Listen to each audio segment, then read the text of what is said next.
الحمد لله رب العالمين والصلاة والسلام على نبينا محمد صلى الله عليه وسلم وعلى آله وأصحابه أجمعين ومن تبعهم بإحسان إلى يوم الدين.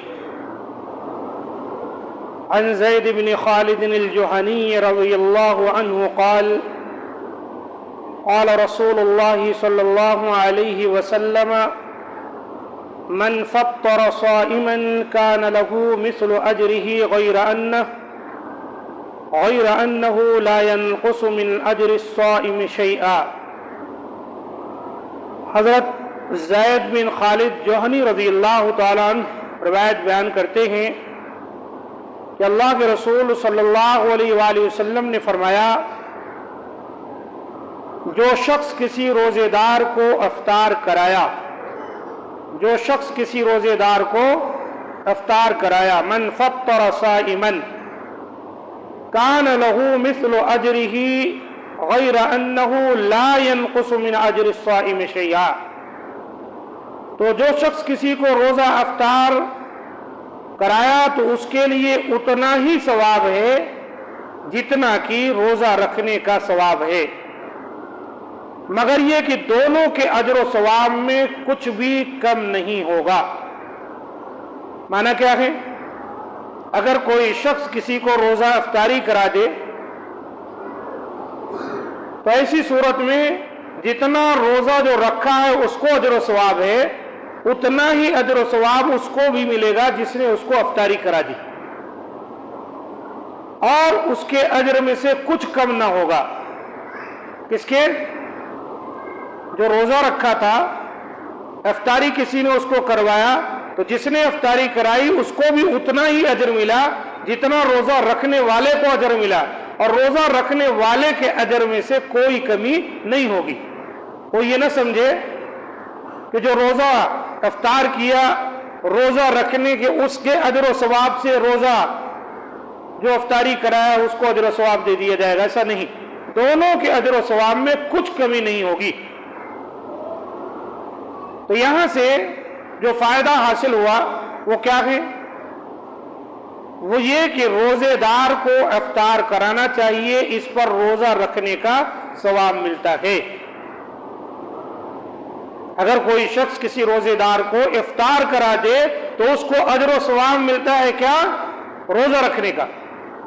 ظاہر سی بات ہے یہ تو تب ہے جب کوئی نفلی روزہ ہو، ورنہ رمضان میں تو سب کو روزہ رکھنا ہے.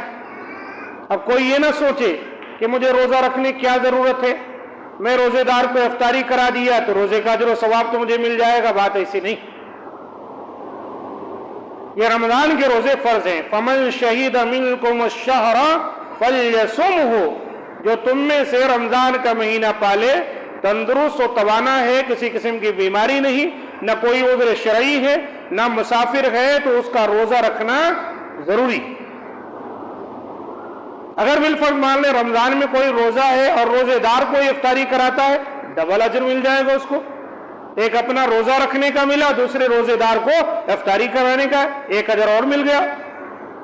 ہاں، نفلی روزوں میں ہم یہ سوچ سکتے ہیں، جیسے پیر کے دن کا روزہ ہے، جمعرات کا روزہ ہے، ایام 20 کے روزے ہیں، ان روزوں میں سوچ سکتے ہیں کوئی نفلی روزہ رکھا ہے، آپ اس کے لیے افطاری کا اہتمام کرا دیں تو آپ کو بھی روزہ رکھنے کا اجر و ثواب مل جائے گا.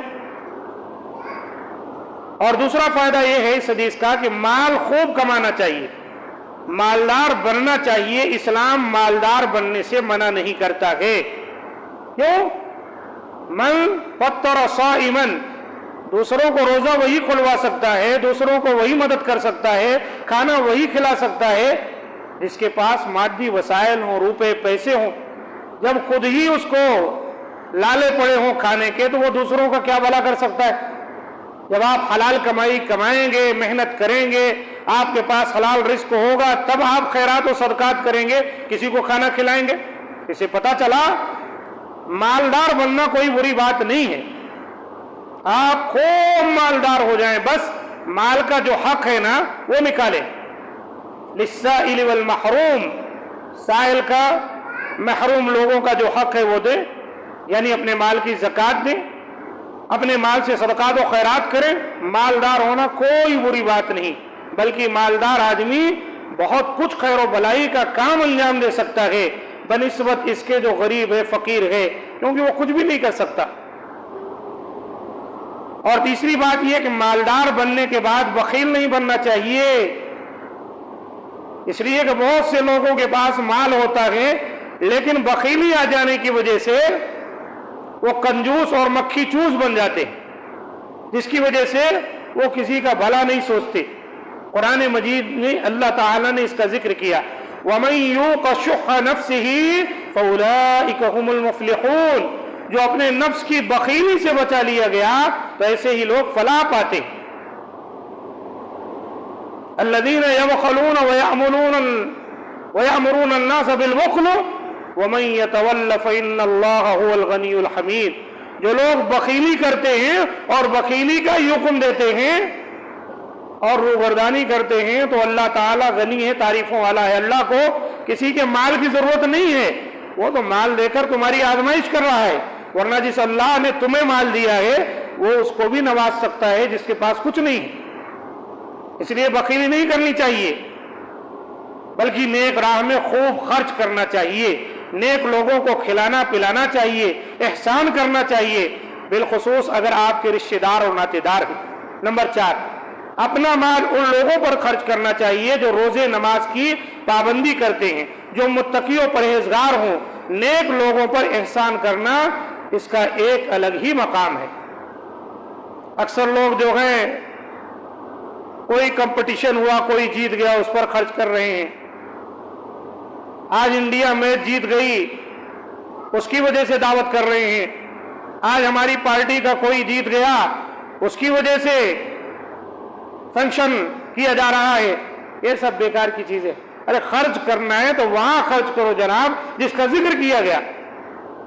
روزے دار، نمازی، پرہیزگار، متقی، نیک لوگ، ان پر خرچ کرو. ان پر خرچ کرنے کا مقام بہت زیادہ ہے، کیونکہ اگر ایک روزے نماز کرنے والا متقی پرہیزگار غریب آدمی مال و دولت پائے گا، پیٹ بھر کے کھائے گا، وہ عبادت کرے گا، دعا دے گا، اس کی دعائیں آپ کے حق میں قبول ہوں گی.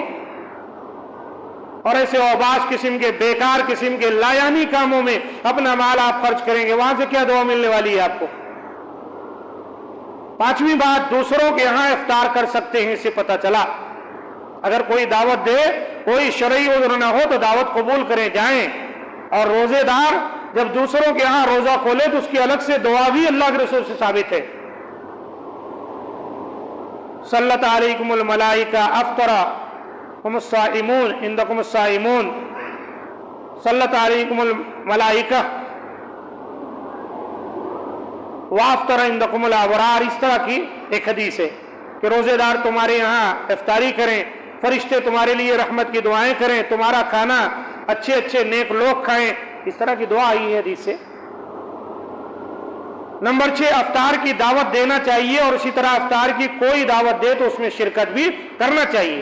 دعوت دینے والے کو بہت بڑا فائدہ ہے. کوئی دیا تو یہ شرعی دعوت ہے، اللہ کے رسول نے اس کی رغبت دلائی ہے، ہم قبول بھی کر سکتے ہیں. نمبر 7، دوسروں کے یہاں افطار کرنے سے اپنے روزے کے ثواب میں کچھ بھی کمی واقع نہیں ہوتی ہے. آپ یہ نہ سوچیں وہ افطاری کرا رہا، میں جاؤں گا اس کو بھی اتنا ہی ثواب ملے گا جتنا میں روزہ رکھا ہوں، تو میرے روزے سے اجر کم ہو جائے گا، اس کو مل جائے گا. بات ایسی نہیں ہے. آپ کے روزے سے کچھ کم ہونے والا نہیں. اللہ نوازنے والا ہے، اللہ کے خزانے بھرے پڑے ہوئے ہیں، وہ اپنی طرف سے اپنے فضل و کرم سے عطا فرمائے گا اس کو. نمبر 8، افطار کی دعوت میں بسا اوقات روزہ خور بھی پہنچ جاتے ہیں. ان کا اس طرح روزے دار کے بھیس میں افطار پارٹی میں داخل ہونا جائز نہیں ہے، کیونکہ دعوت روزے دار کو دی گئی ہے، لہذا ان کے یہاں روزے دار کے علاوہ دوسروں کا کھانا درست نہیں ہوگا. ویسے تو ہر جگہ گھس جاتے ہیں، ولیمہ کی دعوت ہو، شادی کی دعوت ہو، دیکھ لیے شادی خانہ میں لائٹ لگ گئی ہے، چمک دمک ہے، اچھا کپڑا پہن کے گھس جاتے. دلہے والے پوچھے تو کہہ دیتے دلہن والوں کی طرف سے، دلہن والے پوچھے تو کہتے دلہے والے کی طرف سے. یہاں کے وہاں کے، یہ ہے وہ، جہاں سینکڑوں ہزاروں لوگ ہیں کوئی نہ کوئی پہچان کا مل ہی جاتا ہے. حالانکہ دعوت نہیں دی گئی. اگر دعوت نہیں دی گئی ہے تو اس طرح نہیں جانا چاہیے. اور روزہ افطار میں بھی جب افطاری روزے داروں کے لیے دعوت کی گئی ہے افطاری کی، تو غیر روزے دار جو ہے منہ لٹکا کر اچھا ہوٹ سکھا لے کے آ کے بیٹھ کے نماز مغرب پہ پڑھنا اور ٹوٹ پڑنا کھانے پہ، ان کے پاس کوئی بھی جو ہے رعایت نہیں ہے۔ گپ گپ کھانا، لپیٹنا، یہ کرنا، وہ آ رہے، یہ آ، وہ آ، اس کو فون کرنا، اس کو مسکاپ پکڑ لینا، تو لے میں لے، ایک الگ جو ہے بھیڑ بچا دیتی۔ جو روزے دار بیچارے ہیں جو تھوڑا سا مروت میں پڑتے ہیں، وہ آدھا پیٹ ہی کھا کے جانا پڑتا ہے، کبھی کبھی کچھ بھی نہیں ملتا۔ تو ایسے لوگوں کو شرم آنی چاہیے۔ روزے داروں کے لیے دعوت دی گئی، آپ روزے دار نہیں ہیں، کیسا آ گئے آپ؟ اللہ کا ڈر ہونا چاہیے۔ اس حدیث کا یہی معنی ہے۔ بہرحال اگر آ گئے تو کھلا دیجئے، کوئی بات نہیں، ہو سکتا ہے روزے دار کا کھانا کھا کے اس کو بھی توفیق مل جائے، کہیں شرم آ جائے اس کو۔ دعوت سے اٹھا کر بھگانا اچھی بات نہیں، تعلیم تربیت دینی چاہیے۔ اور ویسے بھی کون جانتا ہے صاحب کی روزے سے کوئی ہے کہ نہیں کوئی نہیں۔ بہت سی عبادتیں ہیں کہ دنیا جان سکتی ہے، لیکن روزہ ہی ایک ایسی عبادت ہے کہ سوائے اللہ کے کوئی نہیں جانتا ہے کہ روزے سے ہے کہ نہیں ہے۔ یہی کمال ہے روزے کا۔ اسی لیے تو اللہ تعالیٰ نے کہا نا، الصوم لی وانا اجزی بہ، روزہ میرے لیے ہے اور میں اس کا بدلہ دوں گا۔ اسی لیے کہ روزے دار اپنا کھانا پینا، اپنی شہوت اور جائز خواہشات کو ترک اللہ کے لیے کیا۔ بہرحال انما الاعمال بالنیات، دار و مدار نیکیوں کا دل پر ہے، نیتوں پر ہے۔ اب جو جیسا آئے گا ویسا پائے گا۔ ہم کو اخلاق سے رہنا چاہیے۔ اگر کوئی جو ہے اس طرح آ جائے تو اس کو بھی کھلائیں، نوازیں۔ پاس پڑوس میں غیر مسلم رہتے ہیں، ان کو بھی کچھ دے دیں۔ ایسا نہ ہو کہ وہ ہمیشہ دیکھیں کہ روزانہ مسلمان اچھا اچھا کھا رہے ہیں، ہمارے کو کبھی نہیں پوچھتے۔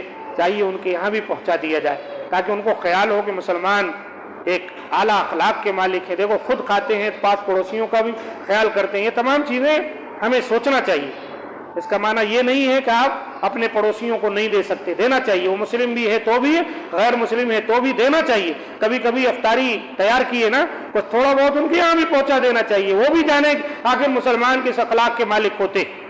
یہ تمام اخلاق ہیں، اگر ہم ان کو اپنائیں گے اپنے پاس پڑوسیوں کے ساتھ، اپنے رشتہ داروں کے ساتھ، بھائیوں بہنوں کے ساتھ، اس سے ہمارا اسلام پھیلے گا۔ ہمارے اسلام کے تعلق سے جو غلط طرح کا باور کرایا جا رہا ہے، بدگمانیاں پیدا کی جا رہی ہیں، وہ بدگمانیاں پیدا کرنے والے منہ کی کھائیں گے۔